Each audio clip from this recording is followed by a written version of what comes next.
The night air in Germany was thick with an unspoken terror, a suffocating silence that preceded a storm of unimaginable betrayal. It was the early hours of June 30th, 1934, and the streets were about to run red with the blood of former allies and political rivals alike.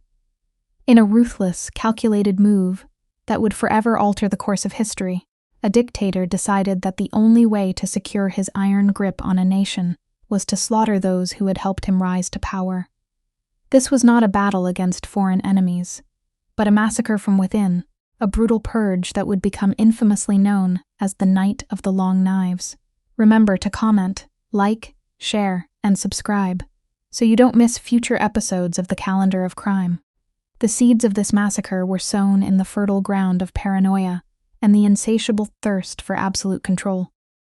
Adolf Hitler, having recently ascended to the position of Chancellor, found himself in a precarious balancing act. On one side was the regular German army, the Reichswehr, a traditional and powerful institution that viewed the rising Nazi paramilitary forces with deep suspicion. On the other side was the Sturmabteilung, or SA, the very paramilitary organization that had violently paved the way for Hitler's political success. The SA, led by Ernst Röhm, had grown to a staggering size, boasting millions of members, and Röhm envisioned his brown-shirted thugs replacing the traditional army entirely. This ambition terrified the military elite and conservative politicians, whose support Hitler desperately needed to consolidate his power. Ernst Röhm was not just a subordinate. He was one of Hitler's oldest comrades, a man who had stood by him since the early days of the Nazi movement. Yet, Röhm's growing power and his calls for a second revolution to redistribute wealth and dismantle the old conservative order made him a dangerous liability. Hitler's inner circle, particularly Heinrich Himmler and Hermann Göring, recognized the threat Röhm posed to their own ambitions and began to systematically poison Hitler's mind against his old friend.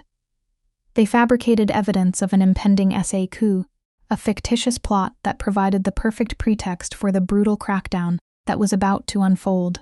The decision was made. The SA leadership had to be decapitated. Operation Hummingbird, the code name for the purge, was set into motion with terrifying efficiency. In the early hours of June 30, Hitler himself flew to Munich and personally led the raid on the Hanselbauer Hotel in Bad Wiessee, where Röhm and other top SA leaders were gathered for a conference. The element of surprise was absolute. Men who had fought street battles for the Nazi cause were dragged from their beds, bewildered and defenseless by the very regime they had helped build. Röhm was arrested and taken to Stadelheim prison, his disbelief palpable as the reality of his betrayal set in. The purge was not confined to the SA. It was a sweeping operation designed to eliminate anyone who posed a potential threat to Hitler's supremacy. Over the next 2 days, a wave of executions swept across Germany. The SS, under Himmler's command, acted as the primary executioners, carrying out their grim task with chilling precision. Prominent conservative politicians, former chancellors, and even those who had simply crossed Hitler in the past, were rounded up and murdered. Gregor Strasser, a former high-ranking Nazi who had dared to challenge Hitler's authority, was among the victims. The exact number of those killed remains a subject of historical debate, but estimates range from hundreds to over 1,000. The brutality was swift and unapologetic, a clear message to the German populace and the world that opposition to the Führer would be met with immediate and lethal force. The fate of Ernst Röhm was perhaps the most poignant symbol of the purge's ruthlessness. Hitler, initially hesitant to execute his old comrade, eventually yielded to the pressure from Himmler and Göring. Röhm was given a pistol with a single bullet and the option to commit suicide, a final, twisted courtesy from his former friend. When Röhm refused, demanding that Hitler shoot him himself, 2 SS officers entered his cell and gunned him down. With Röhm's death, the SA was effectively neutered, its power broken, and its members absorbed into other organizations or rendered irrelevant.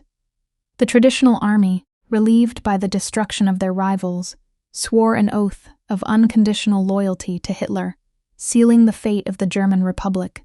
The Night of the Long Knives was a masterclass in political terror, a defining moment that transformed Germany from a fragile democracy into a totalitarian dictatorship.